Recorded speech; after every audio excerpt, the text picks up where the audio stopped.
जीवन में मेलबर्न में कथा कर रहा था तो वहां मैंने इस बात पर बहुत जोर दिया था कि संसार रूपी ये संसार एक हॉल है। जैसे इस हॉल में भी एग्जिट के साइन बोर्ड्स लगे हैं कि आप यहां से बाहर निकल सकते हो। इस संसार में झूठे साइन बोर्ड लगे हैं। धन रूपी एग्जिट साइन बोर्ड लगा है, हमको ऐसा लोभ दिया जाता है यहां से निकल जाओ बाहर हो जाओगे, नहीं, उससे निकलते हैं तो और गहरे उससे भी बड़े हॉल में पहुंच जाते हैं। फिर वहां एक साइन बोर्ड दिखता है ऐश्वर्य का, यश का, संपत्ति का, काम का, क्रोध का, भोग का। हम सब उनमें प्रवेश करते रहते हैं और जितने ज्यादा उन साइन बोर्ड्स का पालन करते हैं उतने ही गहरे एक हॉल में पहुंच जाते हैं। एग्जिट मिल ही नहीं रहा है। तब जाकर के एक सदगुरु प्राप्त होते हैं और वो कहते हैं हरिनाम रूपी एग्जिट गेट है, इससे जाओ। लेकिन व्यक्ति उन सब एग्जिट गेट्स पर ज्यादा विश्वास कर लेता है और उस हरिनाम रूपी एग्जिट गेट का पालन नहीं करता, इसीलिए बार बार इस चक्रव्यूह में फंसता ही रहता है। शंकराचार्य भगवान कहते हैं पुनरपि जननम पुनरपि मरणम पुनरपि जननी जठरे शयनम। बार बार फिर उसका जन्म होता है और केवल मानव बन के नहीं आता, वो कभी छिपकली बन के आता है, कभी आपके ऑस्ट्रेलिया की स्पाइडर बन के आता है, कभी क्रोकोडाइल डार्विन के क्रोकोडाइल बन के आता है, कभी कुछ, बार बार योनियां बदलता रहता है, लेकिन इस संसार चक्र से बच ही नहीं पाता। लेकिन कुछ लोग होते हैं जो सदगुरु की आज्ञा मान के उस नाम रूपी एग्जिट गेट को खोल देते हैं और जैसे ही खोलते हैं इस संसार चक्र से बाहर निकलते हैं और संसार चक्र के बाहर दिव्य निकुंज में श्री राधा माधव बैठे हैं, उनके श्री युगल चरणों की प्राप्ति हो जाती है। फिर पुनः उसको इस संसार में नहीं आना पड़ता। हम लोगों का उद्देश्य क्या है? हर एक व्यक्ति का एक मोटिव तो होगा लाइफ का। मुझे अच्छा करना है, मुझे लोगों की सहायता करनी है, मुझे लोगों को पढ़ाना है, लिखाना है, गरीब किसी को नहीं रहना है, सबको ऊपर उठाना है, ये सबके मोटिव होते हैं। पर इनके पीछे भी आपका उद्देश्य क्या है? आप किसी गरीब को क्यों पढ़ा रहे हो, क्यों बढ़ा रहे हो, क्यों इतनी सेवा कर रहे हो? उसके पीछे क्या? कि मैं एक अच्छा इंसान हूं, ये टैग मेरे ऊपर लग जाए। मैं एक दानी पुरुष हूं, मैं एक परोपकारी पुरुष हूं, ऐसा टैगलाइन मेरे आगे लगा दी जाए, बस इसलिए नहीं।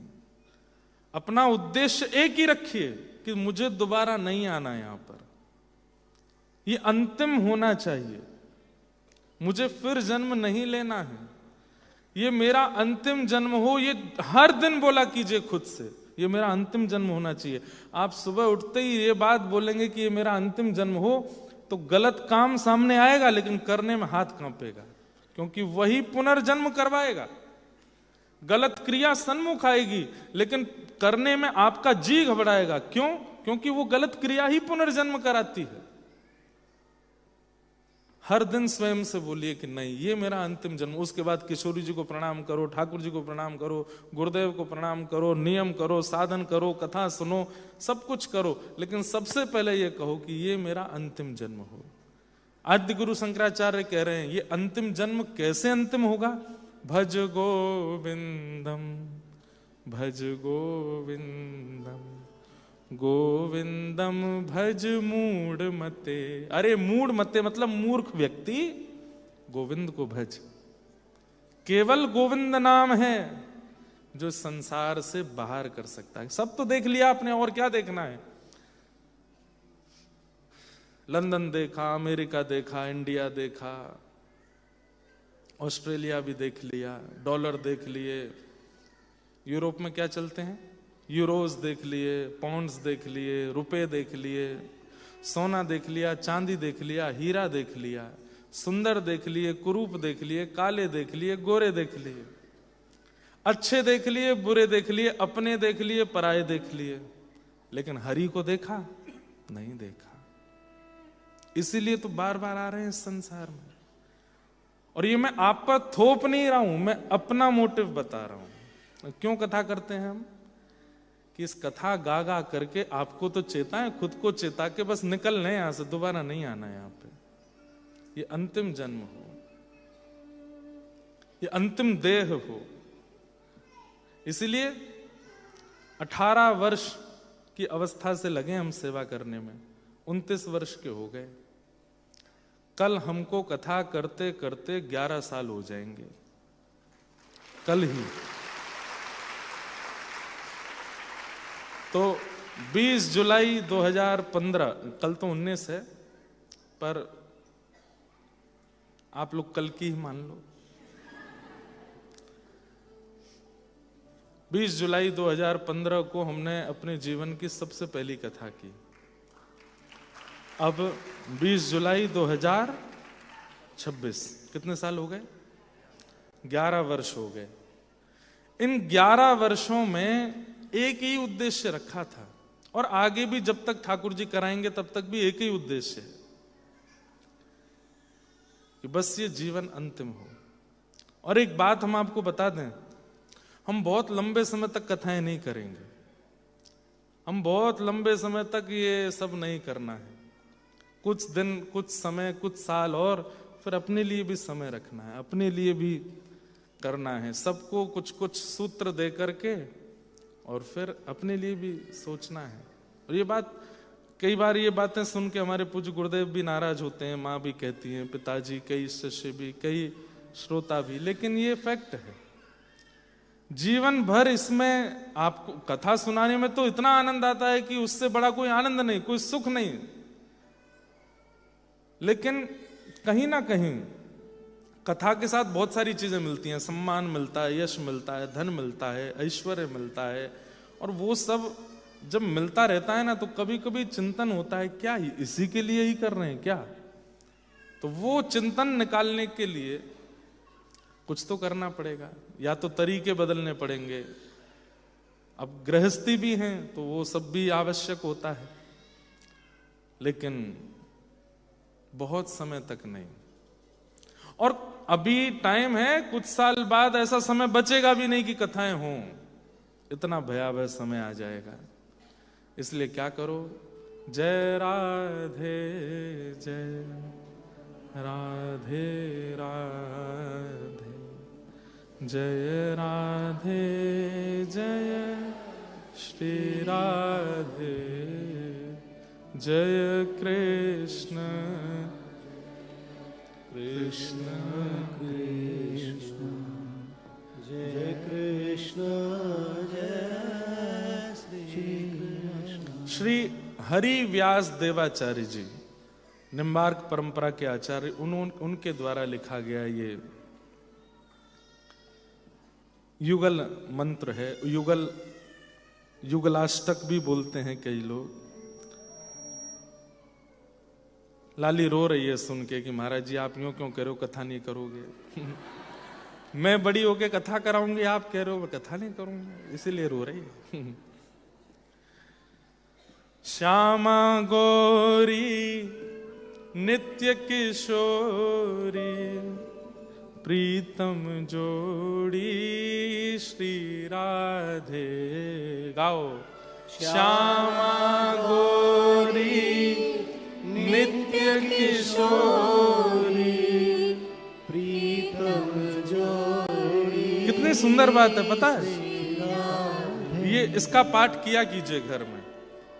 महावाणी श्री निम्बार्क परंपरा में जैसे अन्य अन्य परंपराओं में सबके ग्रंथ हैं, ऐसे ही निम्बार्क परंपरा का ग्रंथ महावाणी सेवा सुख, उसमें श्री हरिव्यास देवाचार्य जी ने ये पद लिखा।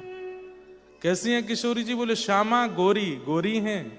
और कैसी हैं? बोले नित्य किशोरी, इतनी सी हैं बस, इससे बड़ी नहीं होती किशोरी जी। किशोरी जी की युवावस्था और उससे बड़ी अवस्था के चित्र नहीं होते। किशोरी जी के चित्र सदा कुमार और पौगंड अवस्था के ही होते हैं, छोटी सी हैं, किशोरी हैं वो। किशोरी का अर्थ क्या होता है? जिनको युवावस्था नहीं आती उनको किशोरी कहते हैं। किशोरी जी छोटी सी हैं। इसलिए हमारे व्रज के कई रसिक कहते हैं कि इनसों कछु ना कहिए, अब कोई श्री राधा रानी के पास जाता है और बरसाने राधा रानी से जाए कि के ऑस्ट्रेलिया में हमारा ये काम कराए दो, हमारे बच्चों को ये क्लियर करवा दो, इतना ये करवा दो, इतनी संपत्ति दिला दो। अरे वो छोटी सी है, क्या जाने, जानती तो सब है लेकिन है तो छोटी सी। अगर आप प्रत्यक्ष किशोरी जी को देख लेंगे तो नेत्र इस बात से सजल हो जाएंगे कि मैं इतनी सी लाली से क्या मांगता था। छोटे बालक को तो घर में जब कष्ट होता है ना, दुख होता है, तब भी छोटे बालक को प्रसन्न ही रखा जाता है।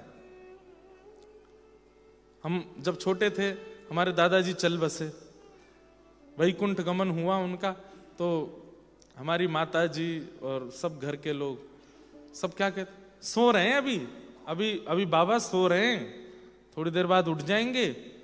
और हम कहते आप लोग रो क्यों रहे हो? बोले इनको ताता हो गई है, बीमार हो गए, जबकि उनका शव रखा था, वे पधार गए थे।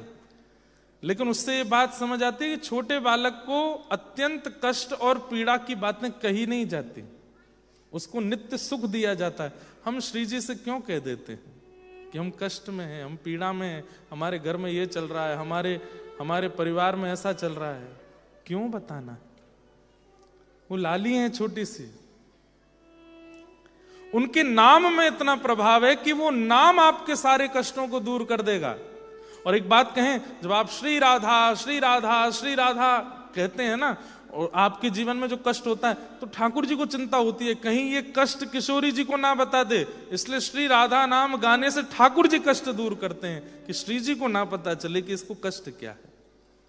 ललिता विशाखा आदि सखियां उन कष्टों को दूर करती हैं कि कहीं श्री जी को ना पता चल जाए, क्योंकि जैसे ही आर्तनाद से कोई कहता है श्री राधा, वे तो तुरंत उठ बैठती हैं, अरे ललिता, अरे विशाखा, ये कौन पुकार रहा है, ये कौन मुंह को बुला रहा है? ठाकुर जी को चिंता होती है कि कहीं श्री जी को श्रम नहीं हो जाए, इसलिए श्री राधा कहते ही ठाकुर जी लग जाते हैं उसके काम संवारने में। क्यों? कहीं ये बहुत दिन तक कष्ट में रहा तो श्री जी को बताएगा, श्री जी को पता चलेगी तो वो कष्ट में आ जाएंगी। इनसों कछु ना कहिए, बस एक ही बात कहिए, बोले क्या? राजी रहो, आप राजी रहो, आप प्रसन्न रहो, मैं बहुत आनंद में हूं, आप बस प्रसन्न रहो। बंधुओं, सोच के जाया कीजिए, ऑस्ट्रेलिया से बरसाना जा रहे हैं, वृंदावन जा रहे हैं, ठाकुर जी शिकायत करेंगे, सब बातें मन की कहेंगे, जो हमारे साथ होता सब कह देंगे, लेकिन वहां जाके श्री जी को देख करके भूल जाया कीजिए। जैसे एक छोटी सी लाली को देख के, छोटे से बालक को देख के, उसके नेत्रों में दया देख के, उसके भाव में करुणा देख के हम कैसे पिघल जाते हैं, ऐसे पिघल जाया कीजिए ठाकुर जी को देख के। श्यामा गोरी नित्य किशोरी, प्रीतम जोरी श्री कृष्ण श्री राधे।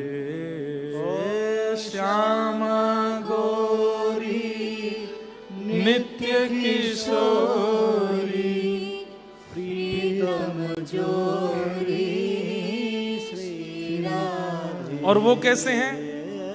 रसिक रसीलो, छैल छवीलो, गुण गर्वीलो श्री कृष्ण। रसिक रसीलो, छैल छवीलो, गुण गर्वीलो श्री कृष्ण। ओ जय राधे राधे राधे, जय राधे जय श्री राधे, जय राधे जय राधे राधे, जय राधे जय श्री राधे। ओ जय कृष्ण जय कृष्ण कृष्ण, जय कृष्ण जय श्री कृष्ण, जय कृष्ण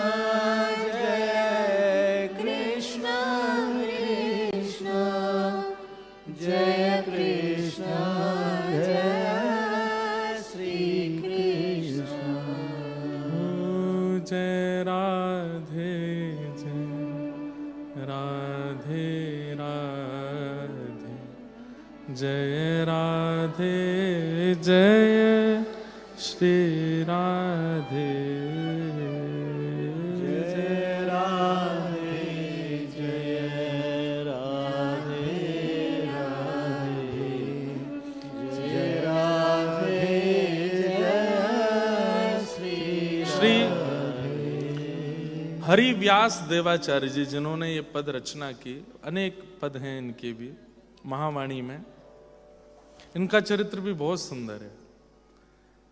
अब पूरा चरित्र तो हम कभी सुनाएंगे, पर ये अपने गुरुदेव से दीक्षा लेने के लिए गए तो इनके गुरुदेव ने इनसे पहला प्रश्न किया, सब लोग ध्यान से सुनो, इधर देखो, कि बताओ, हमें देख के बताओ क्या दिखाई दे रहा है।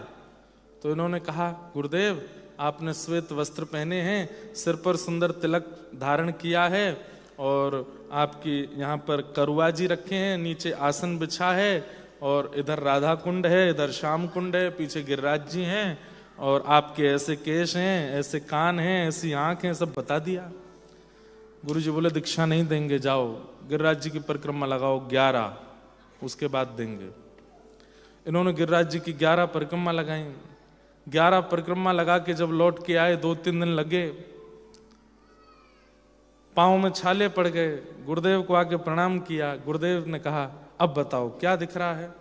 गुरुदेव आपने आज सुंदर तिलक धारण किया है, आज पीला चंदन भी लगाया है और आप में से सुंदर सुगंधी आ रही है, इस समय इत्र लगाया है और अब ये सोचने लगे कुछ एक्स्ट्रा बताऊं, ये मेरे को फिर भेज देंगे नहीं तो। इन्होंने 2-3 बातें और बताई। बोले सुनो 11 परिक्रमा और लगा के आओ, जाओ। इतने व्याकुल हो गए बेचारे, गिरिराज जी से प्रार्थना करें, रज को प्रणाम करें और सबसे कहें मैं कितना अभागा हूं, मुझे गुरुदेव दीक्षा क्यों नहीं देते। तीसरी बार जब आए तो गुरुदेव ने फिर पूछा, क्या दिख रहा है। अब ये इतने गौर से देखें कि ऐसा है क्या जो मैं देख नहीं पा रहा हूं। इन्होंने 1-2 बातें और बढ़ा करके गई। गुरुदेव बोले जाओ जाकर, गुरुदेव आप दीक्षा देते क्यों नहीं हो। बोले लाला, जब तक दृष्टि की बात नहीं पता चलेगी मैं नहीं दूंगा। अब की बार तो ये रोते बिलखते हुए गिरिराज जी से प्रार्थना करें। मानसी गंगा में स्नान कर रहे हैं तो स्नान ही कर रहे हैं, गिरिराज जी की शिलाओं का आलिंगन कर रहे हैं तो आलिंगन में ही पड़े हैं और बस सबसे रो रहे हैं कि मेरे गुरुदेव स्वीकार क्यों नहीं कर रहे हैं। अब की बार जब परिक्रमा लगा करके लौटे, गुरुदेव को आके जैसे ही प्रणाम किया, गुरुदेव ने पूछा क्या दिख रहा है। प्रणाम करके आपने जैसे ही शीश उठाया तब क्या देखते हैं कि गुरुदेव की एक तरफ गोद में ठाकुर जी और दूसरी तरफ श्री जी विराजमान है। दोनों युगल गोद में बैठे हैं। नेत्र पुलकित हो गए, अब शब्द नहीं बोल पा रहे हैं, हाथ कांप रहे हैं और पूरे अंग पर रोंगटे खड़े हो रहे हैं। गुरुदेव बोले क्या दिख रहा है। तो खूब प्रयास करें लेकिन शब्द प्रकट ना हो, बहुत मुश्किल से कहे कि आपकी श्री गोद में दोनों युगल सरकार विराज रहे हैं। गुरुदेव ने कहा अब दीक्षा देंगे, आओ। मतलब मानव बुद्धि दिख रही है गुरु के प्रति तो दीक्षा नहीं दे रहे हैं। जब लगे कि हाँ हमारे गुरुदेव श्री प्रिया प्रियतम के श्री चरणों में विराजमान, उनको नित्य विहार कराने वाले हैं, तब दीक्षा दी। उन्होंने ये पद की रचना की। तो ऐसे संकीर्तन, देखिए भंडार तो भरा पड़ा है हम लोगों के पास में मुक्त होने का, लेकिन हम होना ही नहीं चाह रहे हैं। संसार इतना प्रिय लगने लग गया है कि यहां से जाना ही नहीं चाह रहे हैं। पर हमारी बात को आज नहीं तो कल सीरियसली ले लीजिएगा। यह संसार, हमारी बात मत लीजिए सीरियस, मीराबाई की लो। यह संसार सकल जग झूठा झूठा कुल रानाता। ये संसार सकल जग झूठा झूठा कुल रानाता। सांचे कौन फिर। मीरा के प्रभु गिरधर नागर, मीरा के प्रभु गिरधर नागर। मीरा के प्रभु नटवर नागर, मीरा के प्रभु नटवर नागर, हरि चरणाचितराचि गिरधर जन्म मरण रासा थे, गिरधर जन्म मरण रासा थे। हो याए नाय बिसरू में दिन राती, हो याए नाय बिसरू में दिन राती, गिरधर जन्म मरण रासा थे, गिरधर जन्म मरण रासा। एक ही है बस, बिन गोपाल को नहीं अपनो। सब झूठे हैं संसार में। हम नीचे आके तो नहीं बोल सकते, लेकिन यहां बैठ के सब बोल सकते, सब झूठे। कोई भी आपके साथ केवल और केवल और केवल और केवल स्वार्थ से जुड़ा है, उसका कोई काम सिद्ध हो रहा है आपसे, चाहे वो आपके परिवार का ही व्यक्ति क्यों नहीं है। और ये बात सब जानते हैं, मेरे बताने की कोई आवश्यकता नहीं है। कभी प्रयास करना जबरदस्ती नालायक बनने का। जानते हैं नालायक किसको कहते हैं? जो किसी लायक ना हो। एक बार कोशिश करो, समर वेकेशन हो, विंटर वेकेशन, वेकेशंस में करोगे तो काय बात के नालायक। जब वेकेशन पूरी हो जाए, घर में पड़ जाओ और जानबूझ के ऐसी क्रियाएं करो कि आप किसी लायक ही नहीं हो। गाड़ी चला रहे गए तो टिकट कटवाया है, बच्चों ने कहा कि माँ कुछ बना के खवा दो तो भोजन बिगाड़ दो, पति ने कहा चाय बना दो तो नमक डाल दो, सासू माँ कहें कि कपड़े धो लाओ उसमें पूरे रंग रोगन कर लाओ। कोई मतलब सब जगह ऐसा कर दो कि भाई सब कहें कि ये तो किसी काम का है ही नहीं। फिर देखो योजनाएं बनने लगेंगी आपको त्यागने की, किसी काम के नहीं है। चलो ऑफिस में तो आपको त्याग दे ही दिया जाएगा, घर से भी त्याग दिया जाएगा, और ये बात बिल्कुल सत्य है।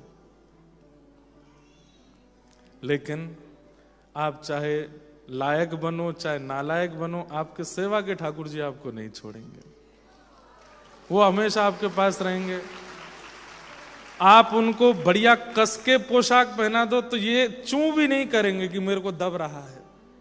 आप उनको खूब बढ़िया वाली पोशाक पहना दो तो भी कुछ नहीं कहेंगे। बढ़िया 56 भोग पवा दो तो राजी हो जाएंगे, और बढ़िया मिर्च विर्च डाल के जो है बिल्कुल बेस्वाद भोजन करा दो तो कुछ नहीं कहेंगे, हमेशा आपके संग रहेंगे। भगवान से किसी ने पूछा कि आपको कभी चिंता होती है? ठाकुर जी बोला एक ही चिंता रहती है मुझे। क्या? मानव की, कि अपना कल्याण कर ले कैसे भी बस। ये जब गलत क्रिया करता है तो ठाकुर जी को बुरा इसलिए नहीं लगता कि तुम गलत करो, ठाकुर जी कह रहे हैं ये करके गलत फिर फंसेगा संसार में। लेकिन जब भजन करते हैं, कि एक कोई मुझसे बोल रहा था कि हम भगवान का नाम गाएं, आप लोग कहते हैं कथा वक्तागण ठाकुर जी का नाम गाओ, किशोरी जी का नाम गाओ, भगवान इतने ज्यादा अपने नाम को सुनने के आदी क्यों हैं? ठाकुर जी को अपना नाम सुनना अच्छा लगता है, और वैसे हम सबको ज्ञान दे रहे हैं कि नाम के पीछे मत भागो, अपना ऐश्वर्य ज्यादा करने की प्रतीक्षा। मैंने कहा ठाकुर जी अपना नाम सुन के खुश नहीं होते। ठाकुर जी जब देखते हैं कि मेरा नाम गा रहा है तो ठाकुर जी को यह प्रसन्न होते कि अब ये अपना कल्याण कर लेगा, क्योंकि नाम में व्यस्त है तो गलत क्रिया की ओर नहीं जाएगा, और गलत क्रिया नहीं करेगा तो पुनरपि जन्म इसका नहीं होगा। इसलिए ठाकुर जी प्रसन्न होते हैं। उनका नाम सुनने, वो कोई नाम सुनने के शौकीन थोड़े ही हैं। ठाकुर जी को यह प्रसन्नता होती कि चलो अपना कल्याण कर रहा है, अब ये मेरे पास आएगा। जैसे आपका कोई बहुत प्रिय, वो अपनी वीजा फाइल डाल देता है, प्रोसेस में चल रहा है, तो आप कितने एक्साइटेड रहते हैं, अब आएगा, इसका वीजा आएगा, ये वीजा आएगा, फिर ये टिकट लेगा, ये उतर के आएगा। जब वो लैंड करता है आपके ऑस्ट्रेलिया में तो हवा में भी सुगंधी लगने लगती है, जब प्रिय कोई आता है। उस समय रेड लाइट भी कष्टदायी लगने लगती है, उस समय सब कुछ प्रिय लगने लगता है जब आपका कोई। ऐसे ही ठाकुर जी प्रतीक्षा कर रहे हैं, मेरी, आपकी, हम सबकी। बस वो चाहते हैं कि हम अपना कल्याण करके आ जाएं उनके पास। इसी उद्देश्य से हम कथा करते हैं, इसी उद्देश्य से आप सुना करो, और कोई उद्देश्य मत रखिए। हजारों लोग बैठे हैं, समझ में ये बात 10-20 को ही आ रही है, लेकिन 10-20 भी सुधर जाएं तो ठीक है। अगले वर्ष फिर से आने का मैं प्रयास करूंगा। मुझे पास समय तो आ गया है कि 1 जून से 3 जुलाई के बीच में समय है। ऑस्ट्रेलिया, न्यूजीलैंड आ सकते हैं। बाकी ये सब निर्णय ठाकुर जी के ऊपर होते हैं। अगर आना हुआ तो इन्हीं समय में आएंगे अगले वर्ष। अच्छा, अगली बार हमने ये भाव रखा है कि हम 3-3 दिन के ये शॉर्टकट टूर नहीं करेंगे। अगली बार 7-7 दिन के हों, लेकिन उसमें एक बात और भाव रखा है। एक जगह का तो फिक्स कर दिया, मेलबर्न में अष्ट सखाओं की वार्ता। मेलबर्न में हमारे श्री जी बाबा के अष्ट सखा सूरदास, नंददास, कुम्मनदास, शीत स्वामी, परमानंद दास, गोविंद दास आदि आदि इन अष्ट सखाओं की चर्चा। सिडनी में भागवत कथा, और तीसरी जगह अभी फाइनल देखते हैं, एडिलेड भी हो सकता है, कोई और भी हो सकता है। पर्थ वाले भी चिल्ला रहे हैं यहां भी आओ। तो तीसरी जो जगह होगी वहां भक्तमाल करेंगे। भक्तमाल तो अलग अलग विषय हो जाएंगे। भागवत जी यहां पर, अष्ट सखा मेलबर्न में, भक्तमाल तीसरी जगह, और फिर न्यूजीलैंड भी जाएंगे तो हो सकता है राम कथा न्यूजीलैंड में करें।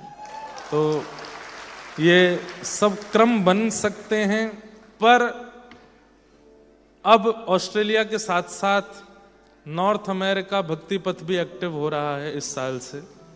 इस साल 11 और 12 अगस्त टोरंटो में 2 दिन का सत्र है नॉर्थ अमेरिका भक्ति पथ। वहां पर पहली बार किसी कथा में 2 दिन में 10,000 रजिस्ट्रेशन हुए हैं। इतने वैष्णव आने वाले। फिर यूएस वीजा का वेट कर रहे हैं पूरी टीम का, वो भी हो जाएगा तो फिर यूएस में तो वहां पे भी समय देना है। भारत वाले कहेंगे यहां से भाग जाओ, वहीं रहो विदेशों में, तो वो भी ध्यान रखना है। तो ऐसा करेंगे। पर मेरा पता है क्या, मैं ये कोई आपको बहुत ज्यादा सिंपैथी लेने के लिए नहीं कह रहा। मेरे को कभी कभी मन होता है कि कभी कभी गैप देना चाहिए, एक आध बीच में होना चाहिए। पर फिर कई आप में से वैष्णव ऐसे, उनका मुंह देख करके लगता है कि नहीं आना चाहिए, इनके लिए आना चाहिए, इनके लिए आएंगे। इस बार लाल जी नहीं आए तो मुझे पहले तो कष्ट नहीं हुआ, बाद में कुछ वैष्णवों को देख के बहुत कष्ट हुआ कि इनके लिए आ जाते, इनके लिए लाल जी आ जाते, कितना अच्छा होता है। उन सबको मैंने कहा न्यूजीलैंड आ जाना, वहां आ रहे हैं लाल जी। तो मन में आता भी है कि थोड़ा रुका जाए, पर फिर होता है कि कई ऐसे प्रेमी वैष्णव हैं, उनके लिए अब सोचो हमारे जैसे एक सामान्य व्यक्ति में दया आ जाती है तो किशोरी जी में कितनी दया होगी, श्री लाल जी में कितनी दया होगी। वो मानव को देख के कैसे पिघल जाते होंगे ना। तो बस इसीलिए आने का प्रयास करेंगे। 1 जून से 3 जुलाई की बड़ी लंबी है, 1 महीना का समय है। तो इसमें देखते हैं अगले वर्ष बनाएंगे कार्यक्रम। श्री जयदेव महाप्रभु का चरित्र हम लोग सुन रहे हैं। उस चरित्र को विश्राम तो नहीं हो पाएगा आज, क्योंकि बहुत विस्तृत चरित्र है। फिर भी मैं प्रयास करूंगा जहां तक हो पाया वहां तक कहूं। जयदेव महाप्रभु पद्मावती के साथ उनका विवाह हुआ और वापस अपने गांव में जाकर के निवास करने लगे। एक दिन स्वप्न में ठाकुर जी की मधुर लीला का अनुभव हुआ और श्री जयदेव महाप्रभु ने ठाकुर जी के विवाह का दर्शन किया किशोरी जी के साथ। और विवाह के बाद श्री प्रिया प्रियतम मधुर लीला विलास कर रहे हैं। उसी मधुर लीला विलास को श्री जयदेव महाप्रभु ने गीत गोविंद में लिखा। गीत गोविंद की रचना हुई। इतना प्रिय लगा महाप्रभु जगन्नाथ को गीत गोविंद। बंधुओं, प्रेमी महाप्रभु जगन्नाथ जैसा दुनिया में देखा नहीं होगा आपने। आज की भाषा में कहूं तो ऐसा दीवाना नहीं देखा होगा आपने। अपने भक्तों के इतने दीवाने हैं ठाकुर जी। आज जयदेव महाप्रभु को गीत गोविंद की रचना किए 1500 वर्ष के आसपास हो गया है। आज भी महाप्रभु जगन्नाथ जी रात्रि गीत गोविंद पहन के ही सोते हैं। बिना गीत गोविंद पहने महाप्रभु जगन्नाथ जी के शयन नहीं होता। एक वस्त्र में इसी प्रकार का सिल्क का वस्त्र है ना, गीत गोविंद मेरे पास ये रहा, ये महाप्रभु जी के अंग का ही है। इसमें उड़िया भाषा में गीत गोविंद देखो, ये अक्षर कुछ हैं, ये दिखाई दे रहे होंगे, ये रहे, ये सब गीत गोविंद लिखे हैं। इसी को पहन के सोते हैं महाप्रभु जगन्नाथ जी रात्रि में। इतना प्रेम ठाकुर जी को गीत गोविंद से है। क्यों? क्योंकि गीत गोविंद में श्री ठाकुर जी का नित्य विहार श्री जी के साथ में जो जयदेव महाप्रभु को अनुभव होता था वो वर्णन किया उन्होंने। अच्छा, एक बात मैं स्पष्ट कर दूं, गीत गोविंद प्रारंभिक भक्तों के लिए नहीं है।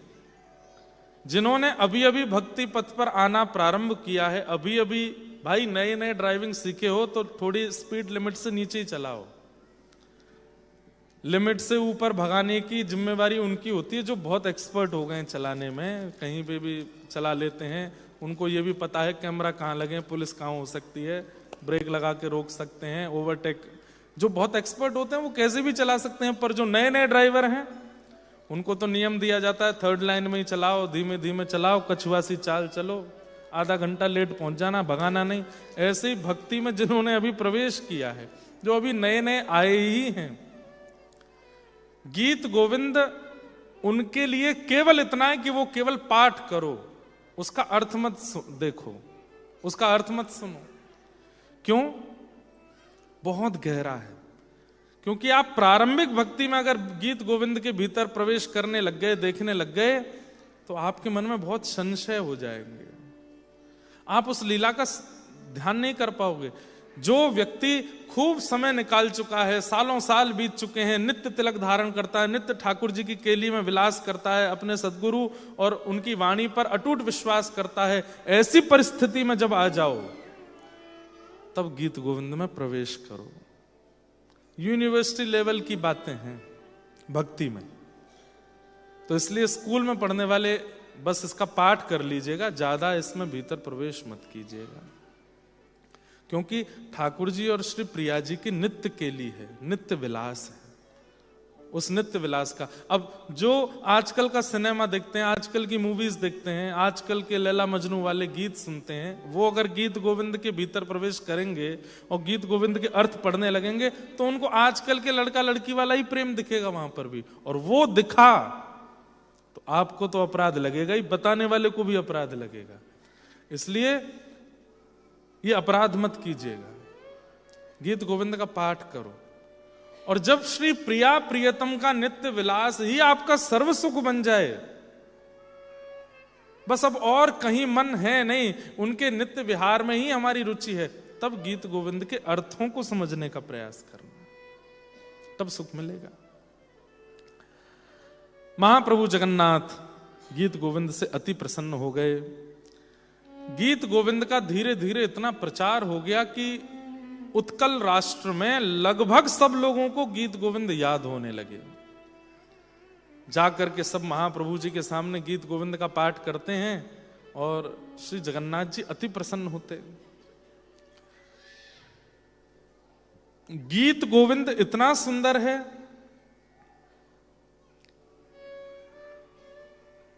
तो गीत गोविंद के साथ साथ जयदेव महाप्रभु का भी बहुत प्रचार हो गया। जिसका प्रचार होता है उससे जलने फूकने वाले लोग बहुत हो जाते हैं, बेवजह उससे चिढ़ने लगते हैं। और एक बात आपसे एक बात बहुत अच्छे से निवेदन कर दूं, काम क्रोध लोभ मोह आदि आदि दोष यदि आपके अंदर आए हैं तो आप बहुत गंभीर बीमार नहीं हो, लेकिन अगर आपके अंदर ईर्ष्या आ गई है तो ये ऐसी बीमारी की तरह है जिसका कोई इलाज नहीं है। इसलिए ईर्ष्या को मत आने दीजिएगा। लेकिन दुर्भाग्य की बात यह है कि इस हॉल में बैठे हुए भी और संसार में भी सबसे ज्यादा ईर्ष्या ही है लोगों के अंदर। आप लोग तो कमाते हैं, आप लोग तो बनाते हैं, आप लोग तो गाड़ियां लेते हैं, तो आपसे ईर्ष्या हो जाती है। हम तो ठाकुर जी का चरित्र सुनाते हैं, हमसे ईर्ष्या हो जाती है। चरित्र सुनाने वाले से ईर्ष्या, सामान्य कथा करने वाले से ईर्ष्या हो जाती है। ये गा कैसे लेता है, ये सुना कैसे लेता है, ये बोल कैसे लेता है, इसकी कथा में भीड़ क्यों हो जाती है, इसको लोग सुनने क्यों चले जाते हैं, इसलिए भी ईर्ष्या। ईर्ष्या का दोष बहुत खराब है और ये ठाकुर जी को बिल्कुल प्रिय नहीं है। इसलिए यदि किसी में ईर्ष्या है किसी व्यक्ति के प्रति, तो पहले भजन बाद में कीजिएगा, पहले उस ईर्ष्या के दोष को नष्ट करो, क्योंकि वो ठाकुर जी से मिलने में बहुत बड़ी बाधा बन जाएगा। तो एक राजा को जयदेव महाप्रभु से मीठी ईर्ष्या होने लगी। सब लोग इधर देखो, इधर देखो, ध्यान से सुनो सब लोग। उस ईर्ष्या के कारण, विद्वान तो वो राजा भी था, उसने भी एक ग्रंथ लिखा, उसका नाम भी गीत गोविंद लिख दिया। बड़े बड़े पंडित ब्राह्मणों को बुलाया, डर के मारे बेचारे सब पहुंचे, सबको दक्षिणा दी। बोले क्या करना है? बोले जगन्नाथपुरी में जाकर के मेरे गीत गोविंद का प्रचार करो, इसका प्रचार होना चाहिए, इसका प्रभाव होना चाहिए। उन ब्राह्मणों ने गीत गोविंद पढ़ने के बाद में राजा से कहा कि भगवान आपने बहुत अच्छा लिखा है, लेकिन जयदेव महाप्रभु के द्वारा विरचित गीत गोविंद में शब्द भी हैं, छंद भी हैं और साथ ही साथ प्रेम भी है। आपके गीत गोविंद में छंद हैं, शब्द हैं, लटके झटके हैं, पर प्रेम की थोड़ी कमी लगती है। राजा तो क्रोधी हो गया, बोले कि कितनी दक्षिणा चाहिए ये बताओ, मेरा गीत गोविंद है, इसका प्रचार करो सब जगह। उनका गीत गोविंद दबना चाहिए, मेरा श्रेष्ठ होना चाहिए। ब्राह्मणों ने कहा जैसी आज्ञा। जाकर के अब गीत गोविंद का प्रचार करने लगे तो वहां के लोगों ने उसका खंडन किया। बोले गीत गोविंद तो जयदेव महाप्रभु का, ये किसका गीत गोविंद ले आए हो? ये विवाद इतना ज्यादा बढ़ने लगा कि इस विवाद में जयदेव महाप्रभु के गीत गोविंद का पाठ करने वालों की टोली एक हो गई और उस राजा के डर से करने वाले प्रचार की टोली एक हो गई। सब ने कहा कि कौन सा गीत गोविंद श्रेष्ठ है। तो फिर निर्णय यह हुआ कि एक काम करते हैं, दोनों गीत गोविंदों को जगन्नाथ भगवान के पास रखते हैं। रात्रि में कपाट बंद होंगे, ठाकुर जी शयन करेंगे, सुबह उठ करके मंगला में देखते हैं, जिस गीत गोविंद को विशेष स्तर ठाकुर जी देंगे हम उसको स्वीकार करेंगे। रात्रि में दोनों गीत गोविंद रख दिए। राजा भी आके बैठा। जयदेव महाप्रभु को तो था कि भाई कोई भी लिखे हमको क्या, लेकिन उनके शिष्य उनको भी ले आए। रात्रि में दोनों गीत गोविंद रखे गए। रात भर वहां संकीर्तन कीर्तन चलता रहा। जैसे ही प्रातःकाल महाप्रभु जगन्नाथ जी के मंगला के लिए द्वार खुले तो क्या देखा कि सामने चौकी पर जयदेव महाप्रभु के द्वारा विरचित गीत गोविंद रखा था और उस राजा के द्वारा विरचित गीत गोविंद को जगन्नाथ प्रभु ने फाड़ फूड़ करके फेंक दिया। पूरे गर्भगृह में उसके पन्ने पड़े थे। जय हो जय हो जय घोष होने लगा। राजा के जो समर्थक थे वे तो डर के मारे कर रहे थे, वो भी जय जयकार करने लगे। वो सब जयदेव महाप्रभु की जय जयकार करने लगे, लेकिन राजा को इतना अपमान बोध हुआ। बोले संसार का व्यक्ति अस्वीकार कर ले तो जीवित रहा जा सकता है, लेकिन जगन्नाथ जी अस्वीकार कर रहे हैं, अब मैं जीवित नहीं रहूंगा। और वो राजा तुरंत दौड़ा समुद्र की ओर प्राण त्यागने के लिए। महाप्रभु जगन्नाथ जी बोले है तो ये भी भक्त, लिखा तो इसने भी कुछ है, लेकिन मुझे प्रिय नहीं लगा, उसमें मैं क्या करूं। उसने वो तो दौड़ रहा था अपने प्राण त्यागने के लिए, तो महाप्रभु जगन्नाथ एक ब्राह्मण का रूप धारण करके पहुंचे और जाकर के रोका। राजन, महाप्रभु जी ही गए, जगन्नाथ जी ही गए, क्या कर रहे हो? बोले महाप्रभु जगन्नाथ जी ने मेरे गीत गोविंद को स्वीकार करना तो दूर की बात, उसके पन्ने फाड़ दिए, अब मैं जीवित नहीं रहूंगा। तब उस ब्राह्मण ने कहा देखो तुमने एक अपराध किया, एक नहीं दो अपराध किए। क्या? पहला अपराध, तुम ठाकुर जी के वैष्णव के प्रति प्रतिस्पर्धा कर रहे हो, कंपटीशन कर रहे हो उससे। अरे उसने गीत गोविंद जगन्नाथ जी को रिझाने के लिए लिखा, लेकिन तुमने गीत गोविंद लोक रंजन के लिए लिखा, जगत को रिझाने के लिए लिखा। तो दो अपराध ये हुए कि एक तो भगवान के भक्त से प्रतिस्पर्धा और दूसरा किसी भाव का निर्माण जन को रिझाने के लिए, ठाकुर जी को रिझाने के लिए नहीं। आप कैसे कह सकते हैं इस बात को? तो बोले कि जब गीत गोविंद की रचना जयदेव ने की, सबसे पहला जाकर के महाप्रभु जी को सुनाया। तुमने सुनाया? राजा बोला मैंने तो नहीं सुना। तुमने क्या किया? ब्राह्मणों को बुलवा करके अपना गीत गोविंद पढ़वाया कि अच्छा है कि नहीं, अच्छा है तो इसका प्रचार करो।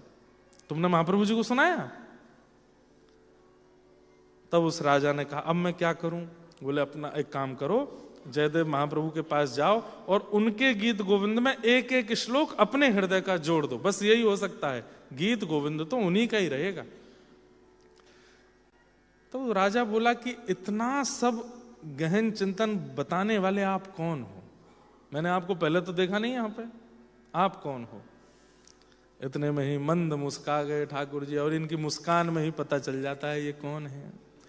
जैसे ही मंद मंद मुस्काए, राजा बोला कौन है प्रभु, कौन है आप?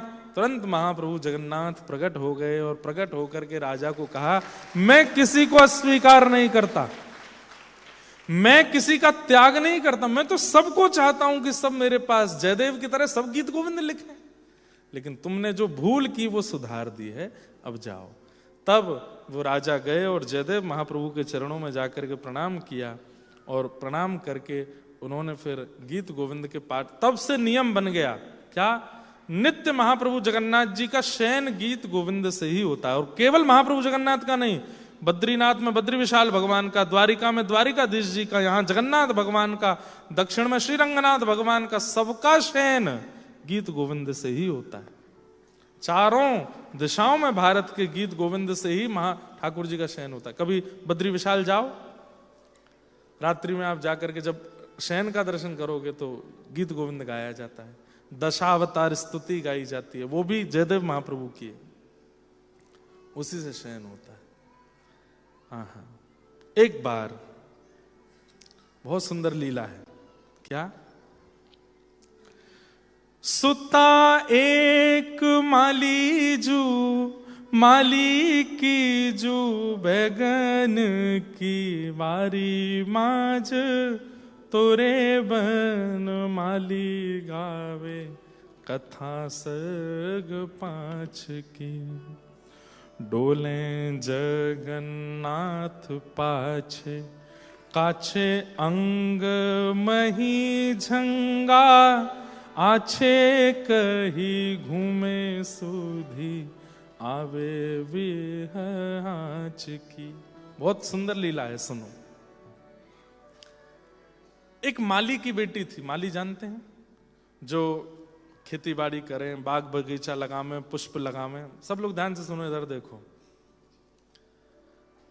उनकी बेटी रोज जगन्नाथ जी का दर्शन करने जाती थी, और उसी समय एक महापुरुष वहां बैठ करके गीत गोविंद गाते थे, और वो छोटी सी लाली अपने पाम में छोटे छोटे नूपुर पहन के जाती, और वो गीत गोविंद जब गाते थे तो वो वहां ठाकुर जी के आगे दोनों भुजा उठा के ऐसे घूम घूम के नृत्य करती थी।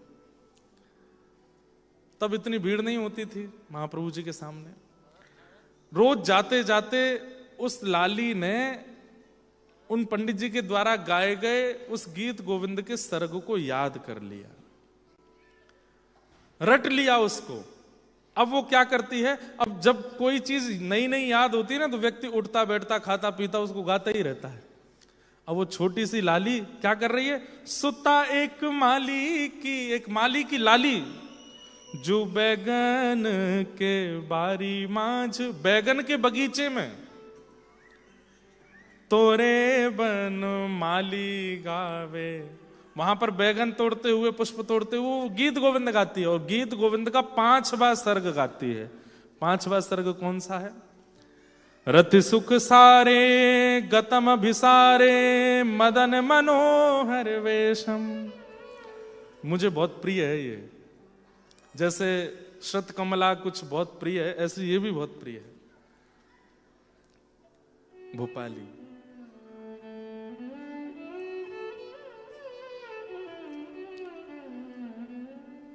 रति सुख सारे गतम भिसारे, मदन मनोहर वेशम, न कुरु नितंबनी गमन विलंबन, मनुसरतं हृदयेशं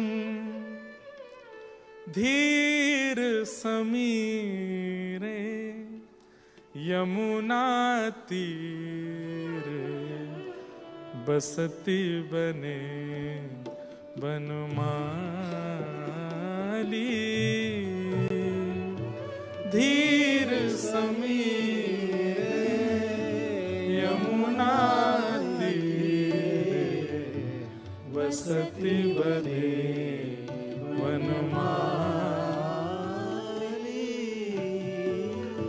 धीर समी संस्कृत में है, लेकिन आप लोग, हमारे शास्त्रों में एक श्लोक कहा जाता है, जानाति विविधा भाषा जानाति विविधा कला आत्मा नैव न जानाति यो न जानाति संस्कृतम। जो अनेक भाषाएं जानता है, अनेक कलाएं जानता है, लेकिन संस्कृत नहीं जानता, वो कभी अपने आप को नहीं जान पाएगा। आप लोग भले ही संस्कृत बोल नहीं पाते, समझ नहीं पाते, लेकिन आपकी आत्मा समझती है, क्योंकि वो देव भाषा जानती है। इसलिए भले ही गा नहीं पाएंगे आप, लेकिन सुनिए और शब्द सुनने का प्रयास कीजिए, थोड़ा अर्थ समझ में आएगा। गीत गोविंद का 5वां सर्ग।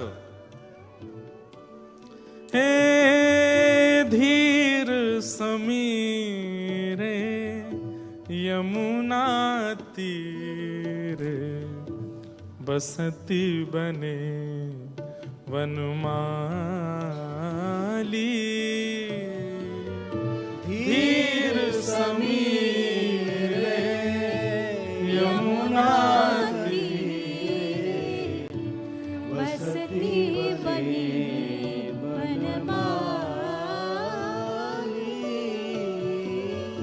गोपी पिन पयोधर मरदन। गोपी पिन पयोधर मरदन। चंचल कर युगशाली। चंचल कर युगशाली। हे धीर समीरे यमुना तीरे बसती बने वनमाली।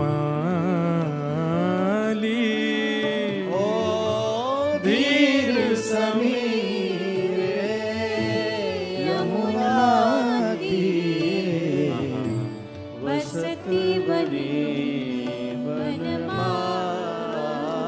बैगन के बगीचे में छोटी सी लाली, और बैगन के बगीचे में कभी कहीं कांटे लगे हैं, कहीं गड्ढे हैं, कहीं नीचे से बेल के नीचे से जाना पड़ता है, और वो चलती फिरती यही गा रही है। वहां महाप्रभु जगन्नाथ श्री मंदिर में बैठे बैठे झूम रहे हैं, रोक नहीं पा रहे। बलभद्र सुभद्रा जी कह रहे हैं, कहाँ बे हो लाला? बोले मैं तो जा रहा हूं। बोले कहाँ? अरे एक छोटी सी लाली इतना सुंदर गा रही है, मेरा मन रह नहीं पा रहा है, मैं सुनवे जाऊंगा। जैसे आपकी पूर्व की कोई बहुत सुंदर याद है और उस याद को कोई रिकॉल करा रहा है, तो आप जाके बैठ जाओगे वहां पर। आजकल हम रिकॉल कैसे करते हैं? अपने 10 साल पुराने वीडियोस देखेंगे, फोटोज देखेंगे, उसकी कोई बनी हुई पिक्चर देखेंगे तो हमको अच्छा लगता है ना। ऐसे ही यमुना तट पर संध्या के समय पर वनमाली वेश धारण करके कैसे ठाकुर जी ने लीला की किशोरी जी के साथ, उसको वह छोटी सी लाली गा रही है, और महाप्रभु जगन्नाथ दौड़ पड़े मंदिर से। धीर समीरे यमुना तीरे बसती बने वनमाली।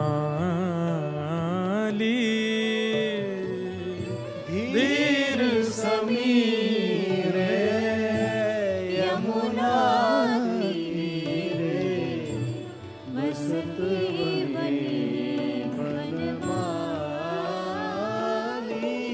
हे नाम समेतम कृत संकेतम नाम समेतम